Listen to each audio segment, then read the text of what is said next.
Hello, Grace Bible Church family. As we saw yesterday, Jesus knows his hour is playing out. He has so much to teach his followers, but he only has limited time in which to do it. It's Wednesday, the middle of Holy Week. Jesus must get ready for the Passover.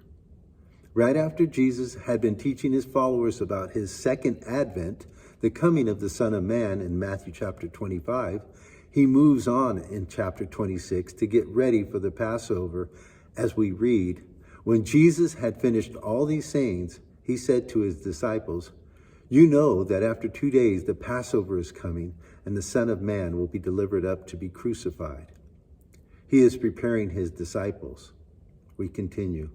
Then the chief priests and the elders of the people gathered in the palace of the high priest, whose name was Caiaphas, and plotted together in order to arrest Jesus by stealth and kill him.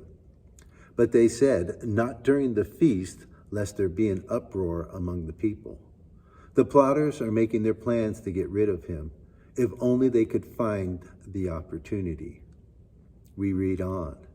Now when Jesus was at Bethany in the house of Simon the leper, a woman came up to him with an alabaster flask of very expensive ointment, and she poured it on his head as he reclined at table.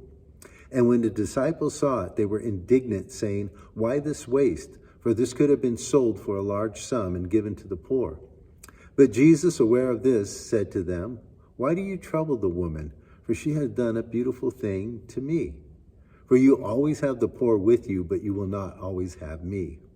In pouring this ointment on my body, she has done it to prepare me for burial. Truly I say to you, wherever this gospel is proclaimed in the whole world, what she has done will also be told in memory of her." A woman, Mary, Martha's sister, we find out in John chapter 12, has anointed Jesus in preparation for burial. The disciples thought it was a waste, but there was no better use for this valuable gift in her mind. The account is moving forward, but it is also challenging us to think about our attitude toward stuff and how it should be used. It is right after this instance that Matthew's gospel account informs us of Judas's decision to completely turn on Jesus as he plans to betray his teacher. We read, "Then one of the 12, whose name was Judas Iscariot, went to the chief priest and said, 'What will you give me if I deliver him over to you?' And they paid him 30 pieces of silver. And from that moment, he sought an opportunity to betray him." It's hard for us to imagine how Judas could do this after being with Jesus for 3 years. He was chosen by Jesus to be a disciple.